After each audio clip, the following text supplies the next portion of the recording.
There's a sense of nirvana, peace and zen when I'm sitting painting these wee men. Halflings, undead, goblins, orcs, and evil demons with big forks. Frostgrave, Space Hulk, Man o' War, from Horus to the Cult of Mor. Battle Masters, Hero Quest, the old aesthetics I like best. That 90s white dwarf goblin green, the brightest colours ever seen. This hobby of mine brings me such joy, it takes me back to being a boy. All grown up now, I've came back, like a second coat of chaos black.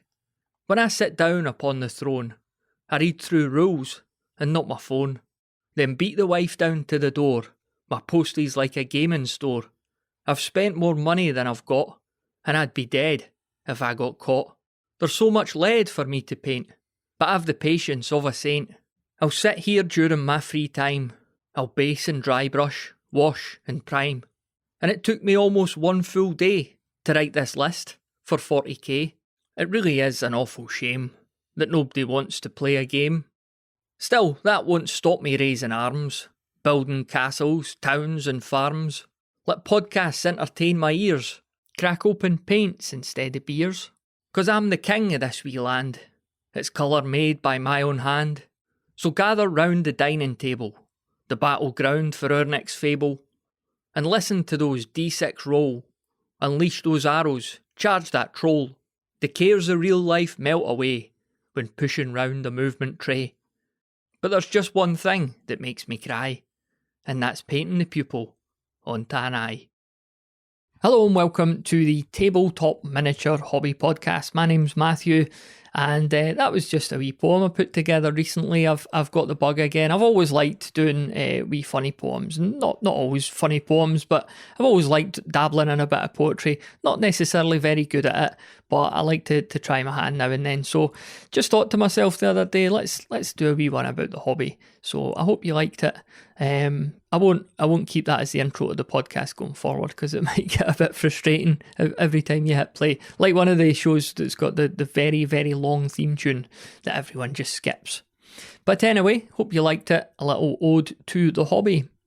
I'll just mention too that of the other poems that I do write, I often record them and stick them on another wee podcast feed. So if you're interested in that, I'll stick a link to it in the show notes. So whatever app you're listening in, just tap the show notes and you'll find a link to that other show as well. Okay, we've got a decent show by the looks of it. Just looking at my notes here, lots to get through, a wide variety of topics. So let's crack on. So in the last episode I was talking a bit about what was on the painting table. I've not made much progress on that front. Things have been, there's been a lot going on in my life and I've not had much opportunity to get the old paintbrushes out. But as it stands, so I've still obviously got the miniatures that I mentioned last time. Grendel, I think the guy's name is, from Otherworld Miniatures. I'm using him as a werewolf for Blood Moon. I've got another werewolf there. The other wolves, I think I attributed them to Northstar before. They're actually Otherworld Miniatures as well. So I've got I think it's 5 or 6 wolves that I need to paint. On top of that, when I was doing all that paint stripping of my old miniatures recently, talked about that in a previous episode, I actually have quite a lot of Nurgle based miniatures, and I thought it'd be cool to do a wee sort of Nurgle-esque warband.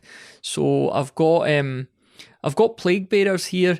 And what I wanted to do, I'm struggling to come up with the colour scheme for them, because I used the Plague Bearer green. I know that's kind of the default colour you would use for these miniatures, but I use it for my grass on the base of the miniatures, and I didn't really want it looking too similar to that. I wanted it to stand out a wee bit from the grass, and maybe opt for a kind of browny colour rather than a greeny colour on these guys. So because I've got a few of them that are like it's the old metal ones from the late 90s, early 2000s, I think they are.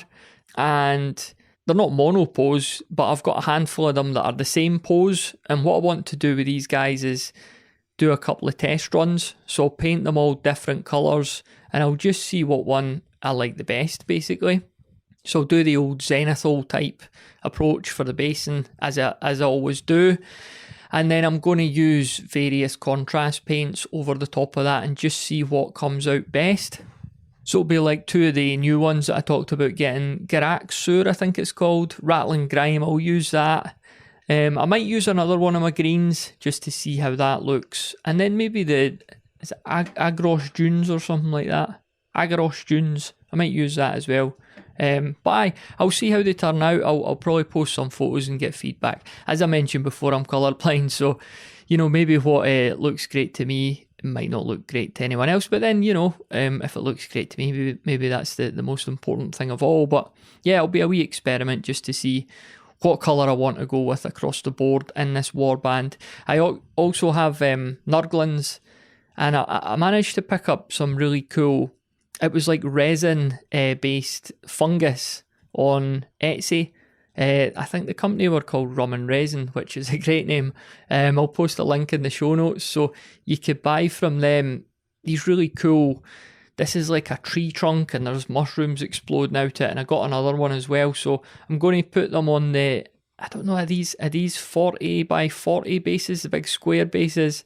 I've put a bunch of Nurglings on it, and I've got this tree stump with the mushrooms on it, and there's like a Nurgling poking out the top of it. So that'll look really cool as well. It's different for just having like a group of them on a base and nothing else is happening. It just adds in another wee bit sort of scenic dimension to it as well. So Rum and Resin on Etsy, that was the company. Again, links in the show notes if you're interested in checking them out. Right, I thought it would be a good opportunity on this episode to answer some questions.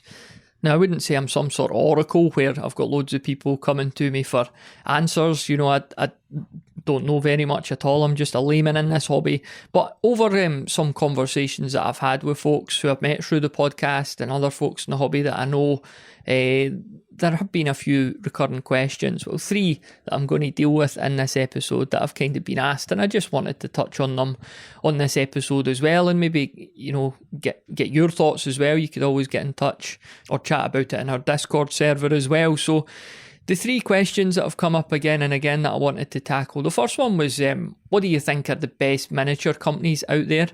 And this is obviously based on my own personal experience and companies that I've come across. I know that there are hundreds of companies out there. I can't claim to have come across them all. I can't certainly claim to have bought from them all. So based on what I've used and what I've picked up, the first one I'm going to go for, and I've mentioned them a lot on the show before, Midlam Miniatures. These were the very first guys that I discovered when I got back into the hobby, and I've probably bought more from them than I've bought from anyone else. And most recently, as you heard me mention on the show, was the wee junior townsfolk mob, which I really enjoyed painting as well. So I'm going to put Midlam Miniatures on that list. I'm going to pick 6 companies.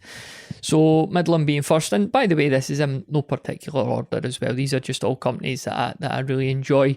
The second one I'm going to go for is Nightmare Miniatures. They're based out in Spain, and they're really one of the best tributes to the old Hammer era that you're likely to find out there. So I've got warbands of Beastmen, I've got Goblins, I've got Chaos Warriors from them, I've got a Greater Demon as well. They just, they look fantastic. I remember the first time I ever found that site and I was looking through it and I was just thinking, this stuff looks amazing. And I've made a couple of big old orders over there as well. So Nightmare Miniatures, I have to add them to the list. The third one I'm going to go for is CP Models, and you get a variety of scales on CP Models, so you could go down to like 6mm, I think they do 10 and stuff like that, but there's a lot of 28mm stuff as well. Where they really excel, I think, if you are into kind of Necromunda-esque games where you're looking to build kind of sci-fi gangs or warbands, playing Stargrave as well, I suppose. CP Models have got a lot of good miniatures that you could do that sort of thing with. So I'm going to put them on the list. That's CP Models.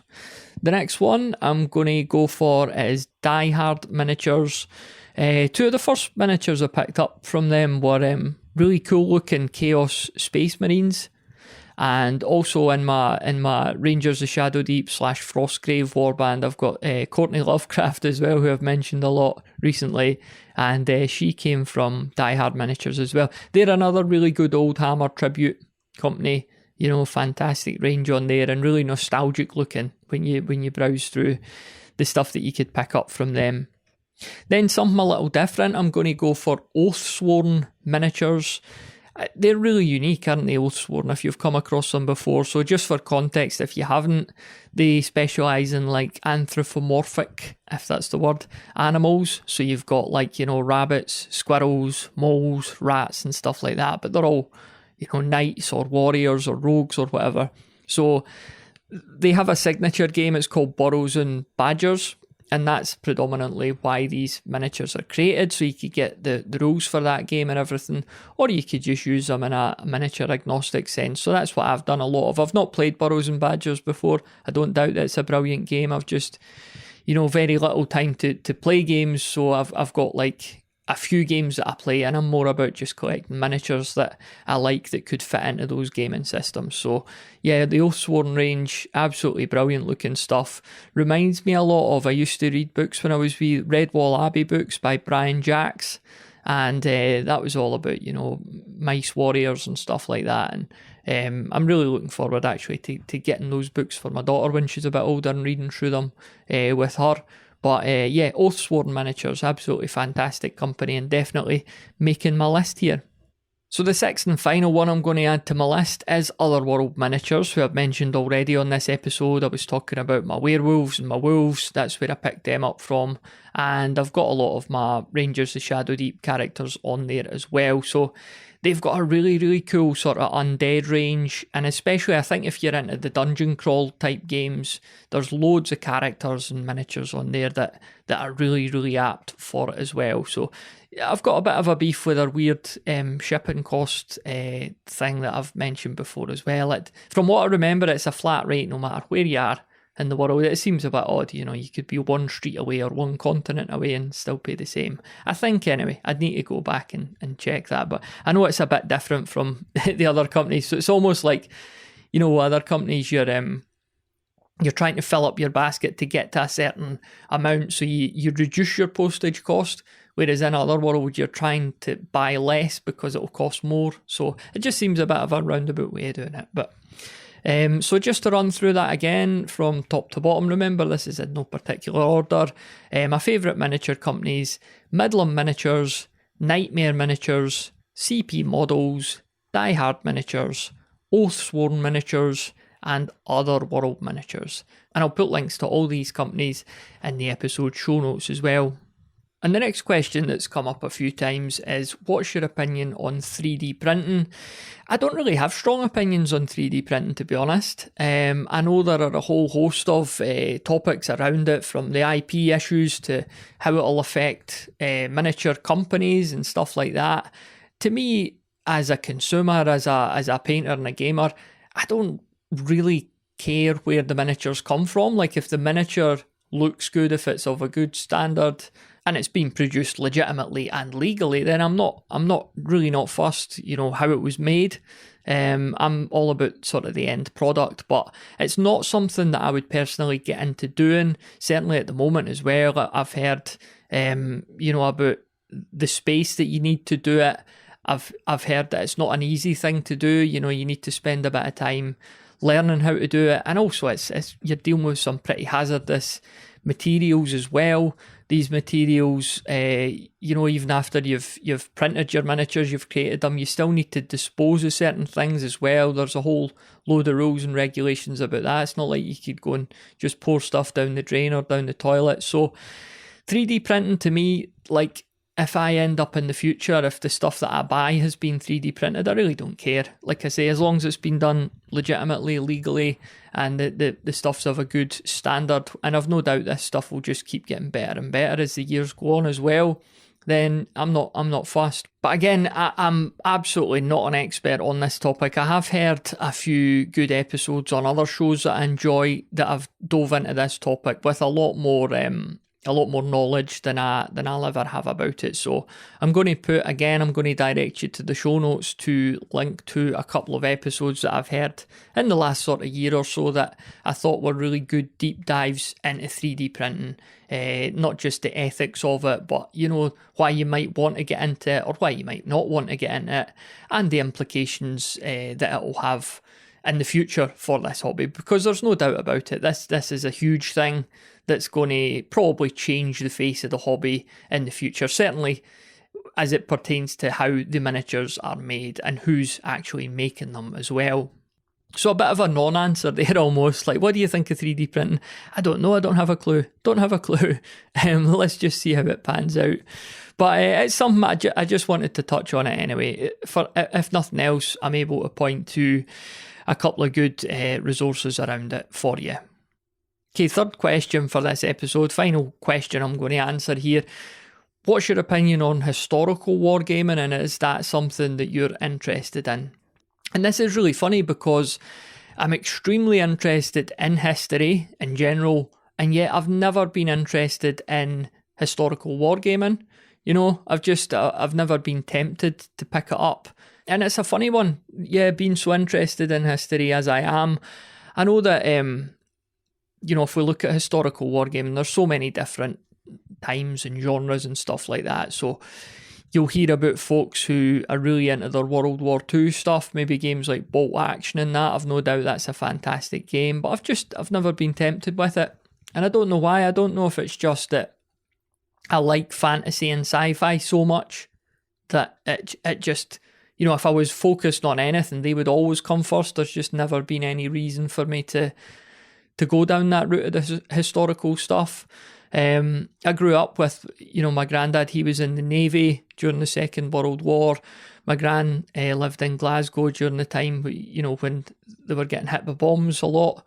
And I grew up around stories around World War II, you know, a terrible period, but obviously also a very fascinating period. I know a lot about it. Not a lot. I know a decent amount about it.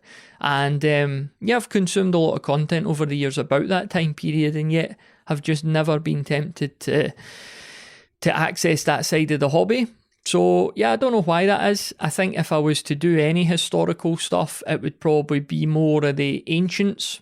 So I really do like if you look at the Scottish and Celtic history, like the era of the Picts and Roman Britain and stuff like that. I guess, you know, if I had to go into that historical realm, that's probably what I would do. Maybe Romans in Britain, Picts, barbarians, stuff like that.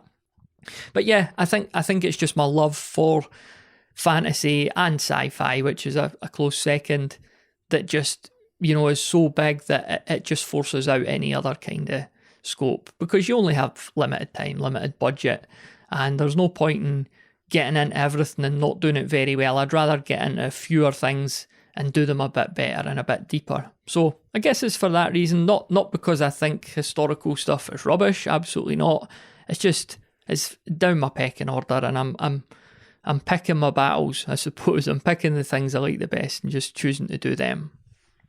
Elsewhere in my old hobby life, so, you know, when things are able to settle down a bit more, I'm really looking forward to spending some time teaching my middle nephew. He's 7 years old. I'm looking to start teaching him how to paint miniatures, because he's a really arty wee kid. He loves his drawing, loves his painting, and I think he'll really enjoy it. You know, me and his dad, when we were wee, we painted miniatures, and I got it was a big old bag of orcs and dwarves from em4miniatures.com. So you could get these for as little as 25 pence a miniature. So that they're not a world class standard, but they're still thoroughly decent wee miniatures.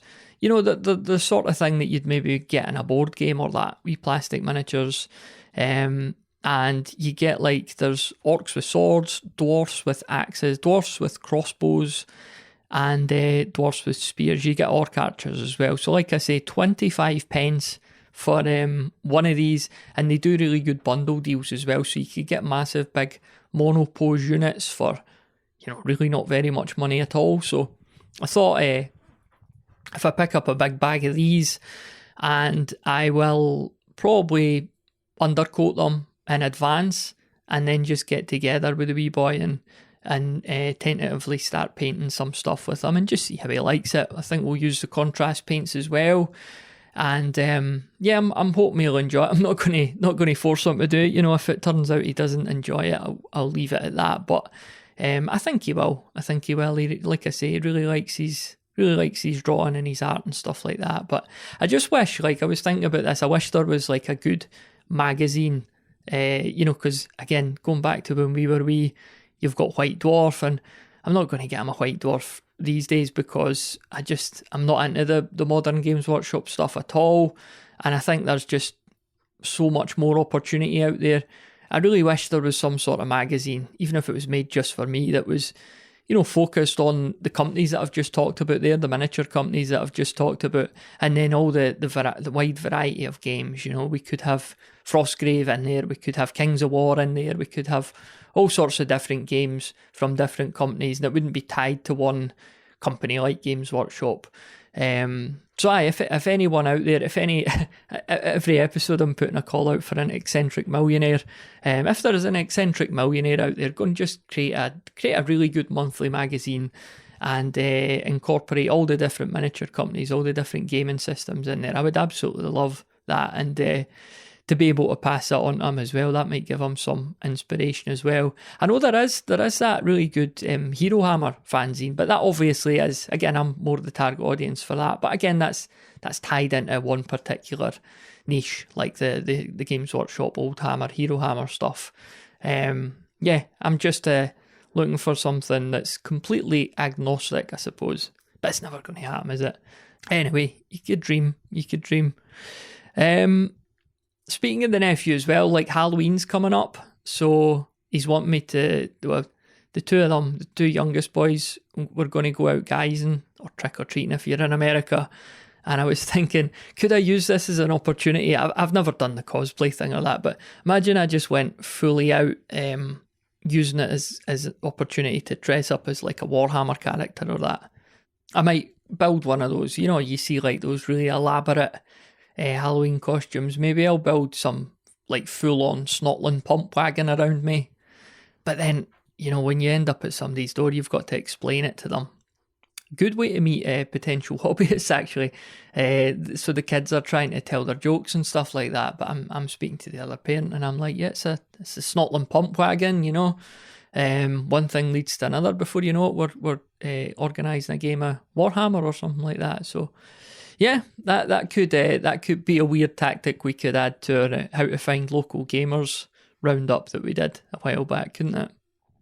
In the old Discord channel, which I always really enjoy and always try and tout when I'm recording one of these episodes, that's bedroombattlefields.com/Discord.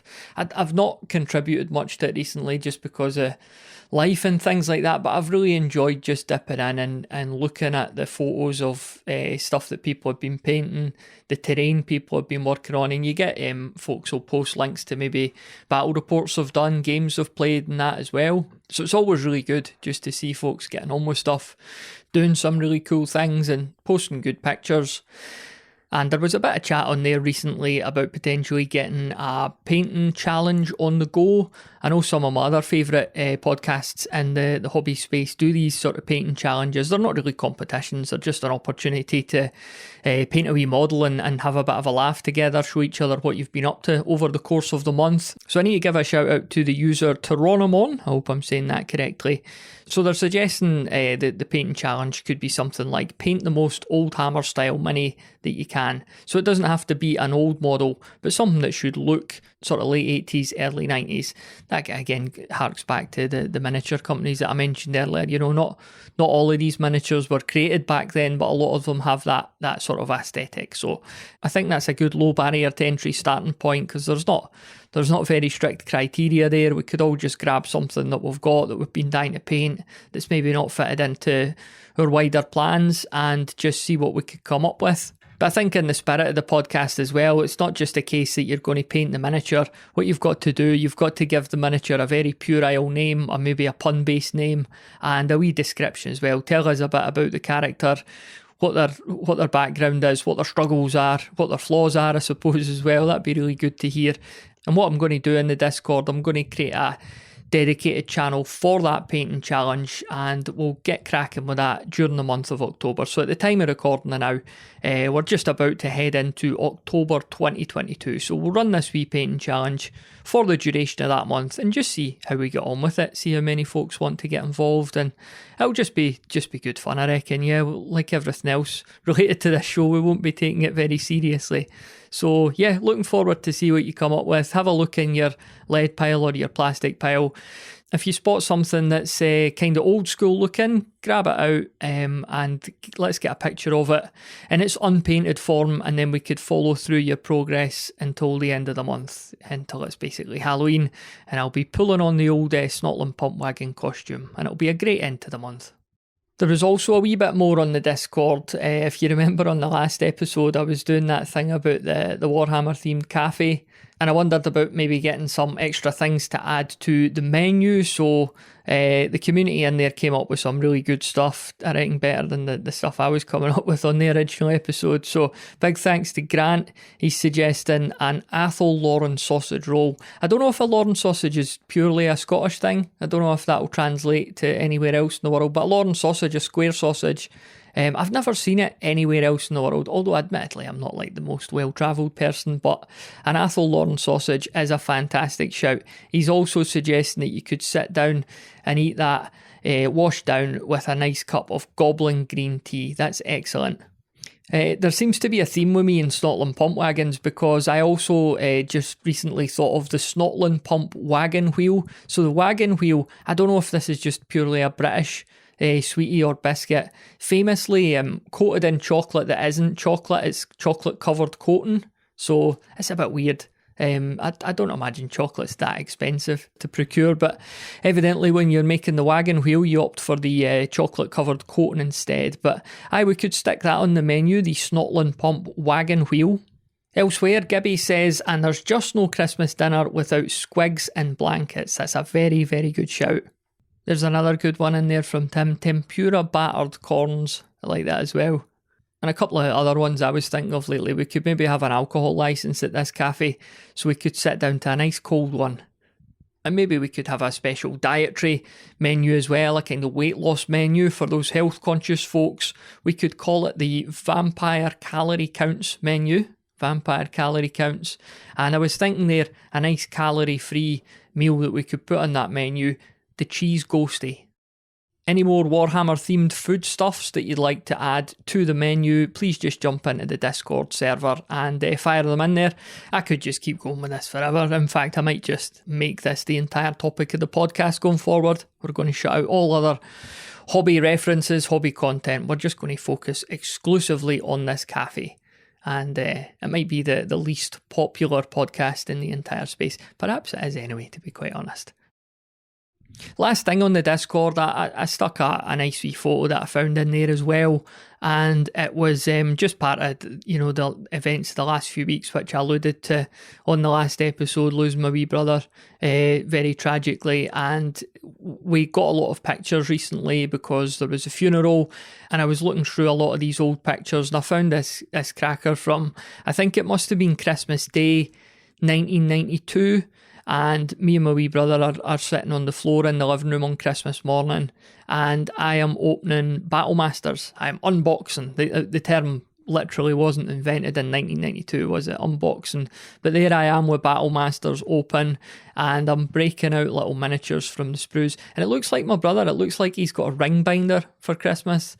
So, yeah, but he looks pleased with it. I don't know the context. I can't remember what it must have been all about, but he looks very happy with ring binder, and meanwhile I'm cracking into Battlemasters. So I obviously came out on top on that Christmas Day back in 1992. Might have been 93, I could have still got Battlemasters in 93, but let's go with 92, it sounds more impressive.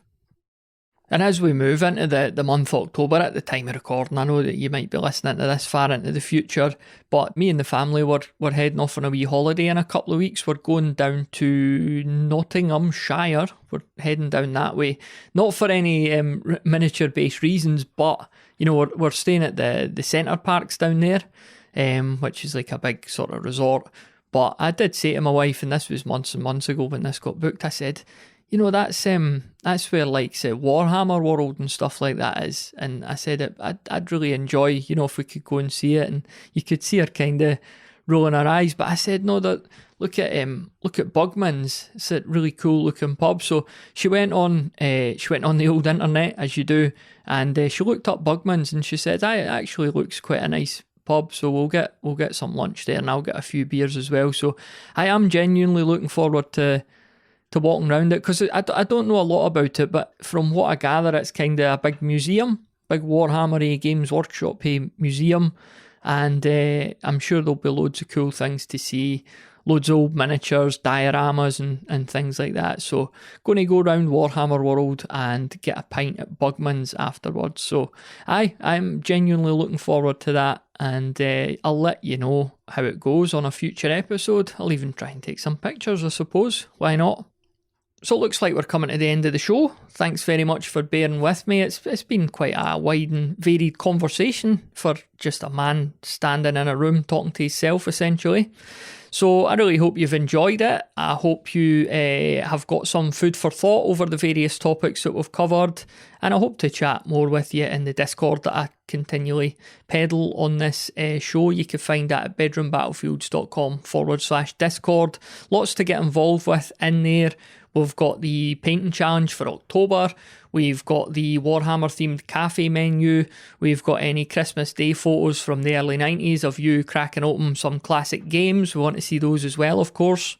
And maybe you try your hand at some poetry as well. You might be better at it than me, who knows.